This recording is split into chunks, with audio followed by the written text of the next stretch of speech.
All right, today we're diving into a pretty radical way of looking at personal health, all based on the source text, Guarding Health Through Faith. Now, this is not your typical wellness guide. It takes all those familiar ideas, like diet and rest, and puts them smack in the middle of a much bigger, unseen conflict. So let's just jump right in with the question at the heart of this whole thing. Is taking care of your health actually a spiritual battle?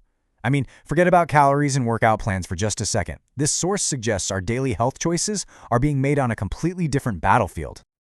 And that brings us to the core argument. The source, which comes from a Christian perspective, argues that your personal health isn't just about your physical body, it's a major front in an ongoing spiritual war. It's a really fascinating and, honestly, a pretty high-stakes way to think about it. And get this, here's the quote that really lays it all out. The text claims that getting believers to be negligent with their health is a subtle but super effective way for an enemy force to get them to destroy themselves. Wow. I mean, that one idea completely changes how you might look at your everyday habits. What's so interesting here is how they define neglect. We're not just talking about forgetting to eat your vegetables or skipping the gym. The source presents it as a calculated strategy, a devious device, that's used by an intelligent enemy to tear down a person's spiritual life by first attacking their physical body. Okay, so if negligence is a strategy, what does that actually look like in our day-to-day lives? Well, the source breaks it down into 6 specific tactics, and I have a feeling they're going to look surprisingly familiar to you. And here they are, the 6 key areas: overworking, not getting enough rest, having a poor diet, lack of exercise, not getting enough fresh air and sunshine, and the last one, worrying.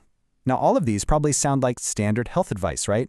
But you have to remember the source frames every single one as a potential spiritual trap, a subtle line of attack.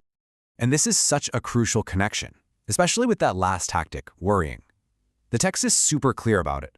A healthy mind usually determines a fit body. It's directly linking a mental or spiritual state to a real physical result. It's kind of like the internal front of this whole battle.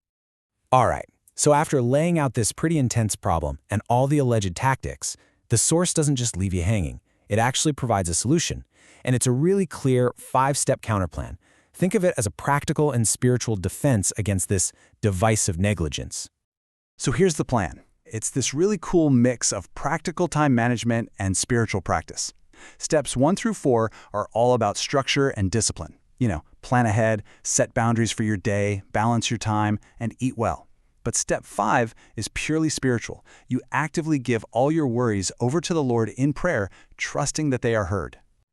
But just when you think you've got the rules figured out, the source throws in this fascinating little twist. It's what we can call the divine exception clause. Basically, a specific time when these rules of self-care are actually meant to be broken. So, on one side, you've got the daily rule: rest up, eat healthy, keep things balanced. But on the other side, there's the divine exception. This is for times when a higher calling demands a sacrifice, maybe less food or less rest, for a very specific purpose. And according to the source, this isn't negligence, it's a deliberate act for a spiritual cause. So you might be asking, how does this even work without causing you to self-destruct? Well, the source claims that during these specific times of sacrifice, a divine grace is given. And this grace is what allows a person to endure things that would normally be really harmful, sustaining them through that intense effort. So, after going through the spiritual battle, the tactics of negligence, the counterplan, and that really interesting divine exception, what's the ultimate takeaway from all this? Let's try to pull it all together. When you boil it all down, the central message is this. In this way of thinking, taking care of your body and mind gets elevated from just being self-care to being an act of spiritual diligence. It's about keeping your physical self ready and effective, guarding it against those subtle attacks so you can be at your best. And that leaves us with one final, pretty thought-provoking question to chew on.